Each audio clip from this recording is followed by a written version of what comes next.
Welcome to Rants TV, Travel and Events. Hi guys, welcome back to my channel.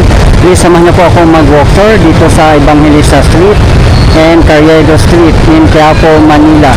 Ito po yung update natin today, August 6, 2025. Dito po tayo mag-start ngayon sa Recto. Ayan po sa tapat natin ang Isitan. Ayan lang po ang Recto Station.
Susubukin po natin to ay papuntang Divisoria. Pwede rin pong lakarin galing po dito. Sa mga hindi po nakakalam, ito po yung last station kung galing po kayo ng Antipolo City, ang Recto Station. Walking distance lang po dito papuntang Divisoria. Ito po yung tutumbukin natin, Evangelista Street. Yung Evangelista Street po ay isa po ito sa napaka-busy street dito po sa Quiapo.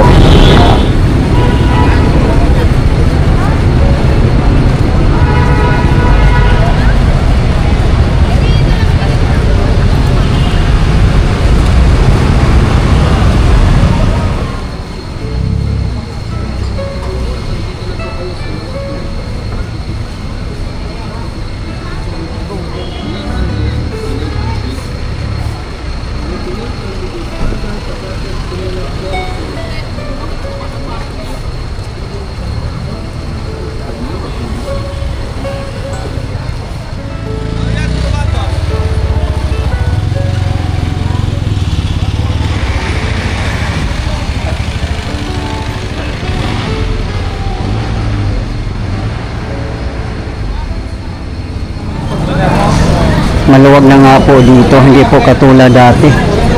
Nakakadaan na po ang mga sasakyan, mga jeep, tricycle at iba pa. Ayan o, meron ding taxi.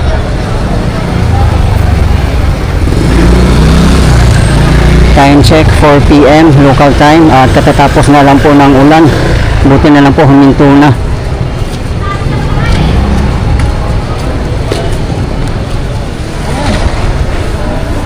Ayan, may mga linya na nga din dito, yung mga yellow markings. Hindi na sila pwedeng lumagpas dyan.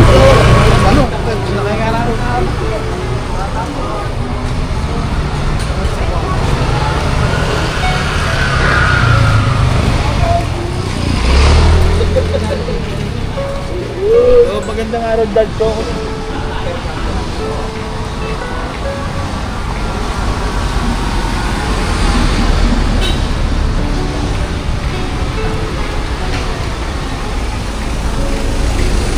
Nandiyan na po sa bandang unahan ng Quiapo Church. Kung galing po kayo ng Recto Station, walking distance lang po, dito po kayo dumaan sa Evangelista Street. Sa mga hindi po nakakalam, hindi na po kailangan sumakay.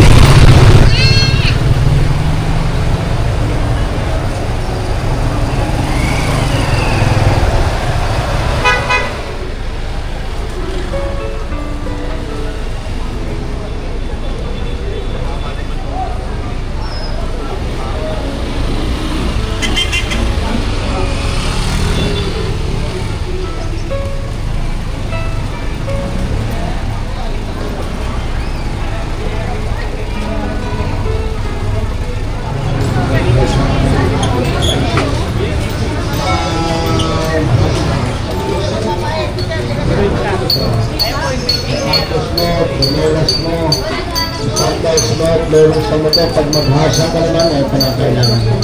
Hindi ka na nahirapan magpatalon na kutsulyo sa kusina. Yung mga kutsulyo niyang natural na ma'am, no? Saka may usulit ka sa kape.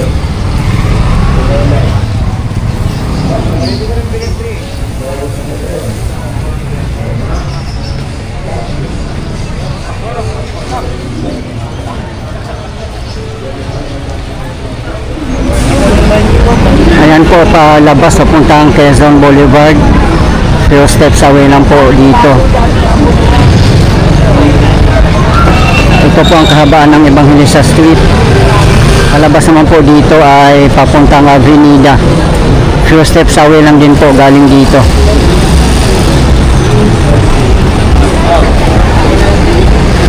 Ayan, ito po yung tutumbukin natin.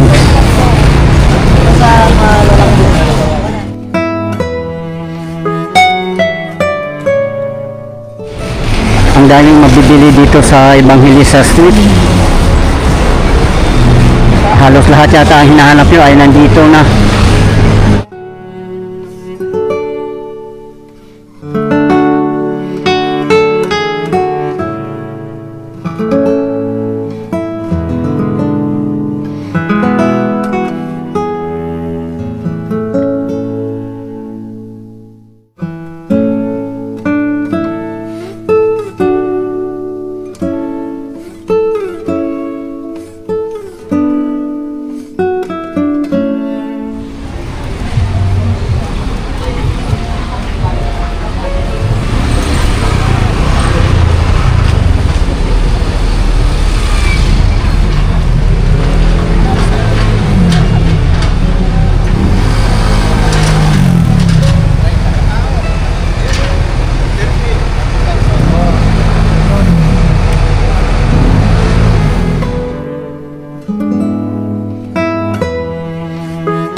Lahat ng klase, 10 pesos lang po, nakapag 10 pesos. Ayan po, napakamura. Pasok na po kayo. Pero lang po dyan sa bench. Dito din na po kayo mga ating kuya, lahat ng klase, 10 pesos lang po.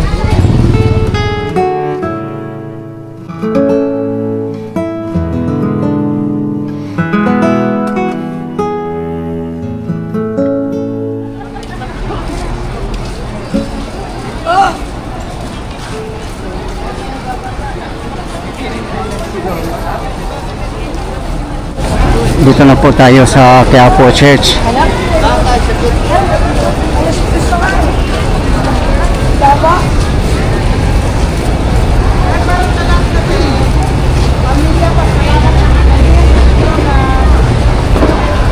Hindi ganun kadaming tao ngayon kasi Wednesday. Pero marami na rin pong mga tao sa loob ng Quiapo Church.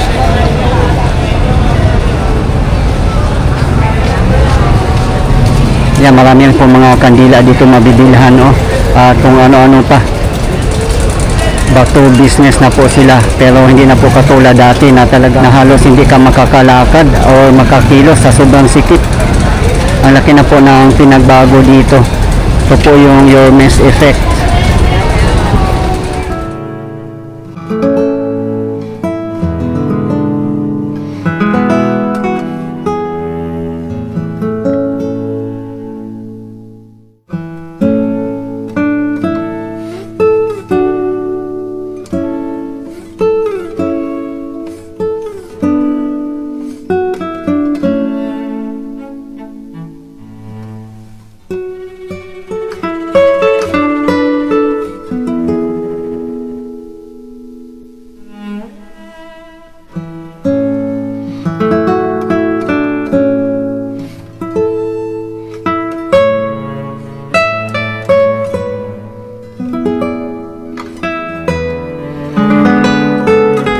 Ayan po ang tutumbukin natin, Carriedo Street, papunta ang Carriedo Station ng LRT1.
na po yung tutumbukin natin, Carriedo Street. Grabe, daming tao dito ngayon, no?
Dito naman sa kahabaan ng Carriedo Street, more on parkings dito ng mga motor.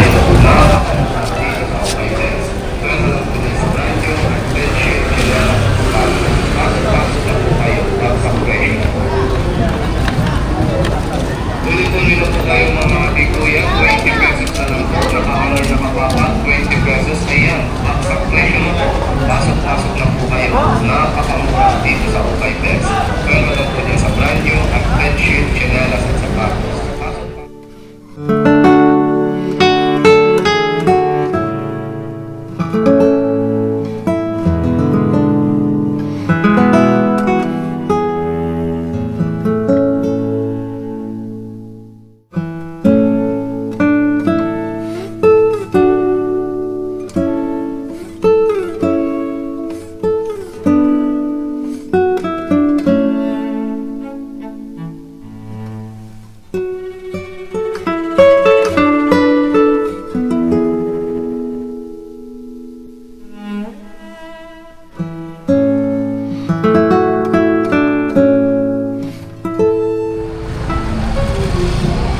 Tuloy-tuloy na po kayo mga ate kuya, 20 pesos na lang po, naka-honor nakapapat, 20 pesos, ayan, baksak presyo na po. Legal po mag-park dito kasi merong parking attendant. Visible din po dito ang mga kapulisan po natin. At syempre mag-iingat din po tayo sa ating mga valuables tulad ng wallet, cellphone at iba pang mga bagay. Mas maganda na rin po at mag-iingat po tayo palagi, lalo na sa mga big crowd.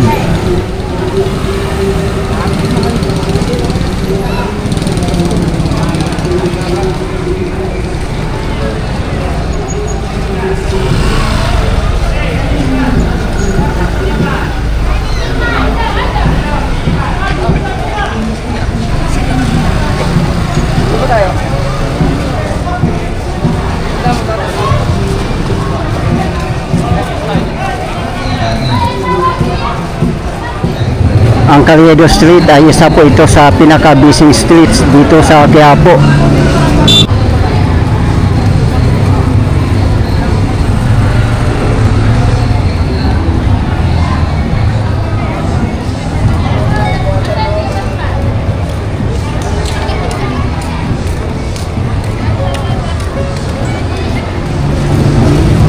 Dati po sobrang sikip din po dito. At mabuti na nga lang po during the time of Yorme, talagang napa-organize niya, napalinis.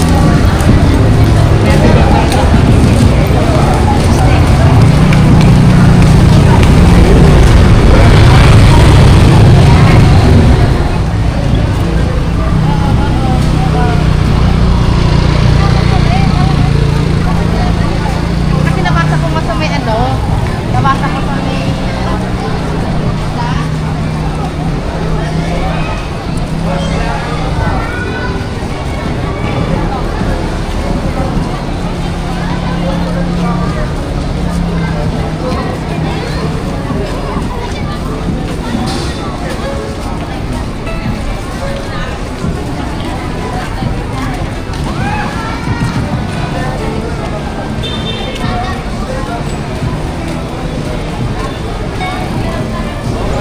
Dito lang po tayo sa intersection ng Gomez Street at Carriedo Street. Ito po yung kahabaan ng Gomez Street. Papunta po dyan. Nandyan na po sa kabilang street ang Hidalgo Street. Isa din po yan sa pinaka-busy street dito sa Quiapo. Yan din po sa banunahan ang SM Store, ang pinakaunang SM.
Nandito na po tayo sa dulo ng Carriedo Street.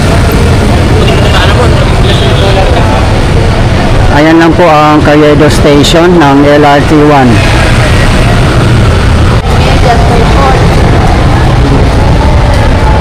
Ito naman po ang Isitan Recto.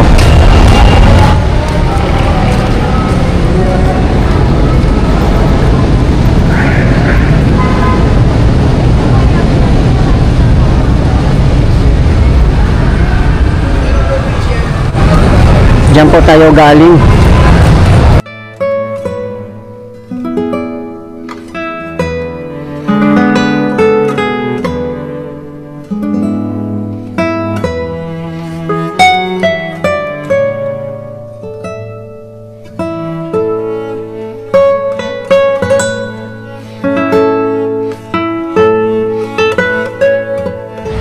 Diyan lang po sa pagtawid natin ang Santa Cruz.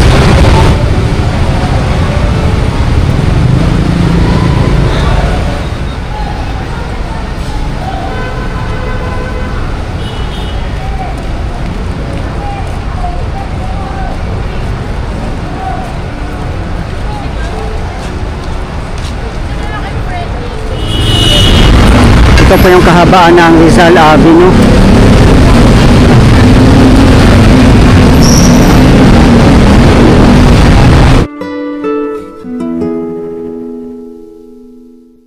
Diyan na po sa bandang unahan ang Doroteo Jose Station ng LRT1. Hi sir, shout out sir.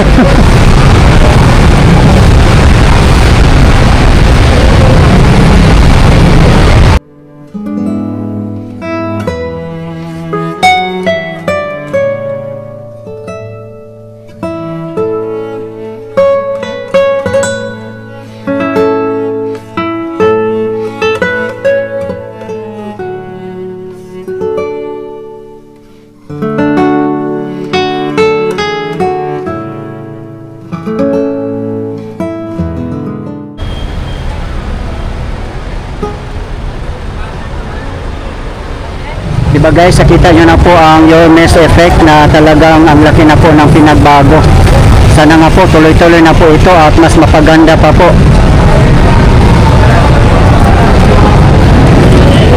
Guys, ito po yung latest update natin ngayon dito sa Quiapo in Manila as of today, August 6, 2025. Maraming salamat po sa patuloy ng suporta at panonood ng aking mga videos. I really appreciate po.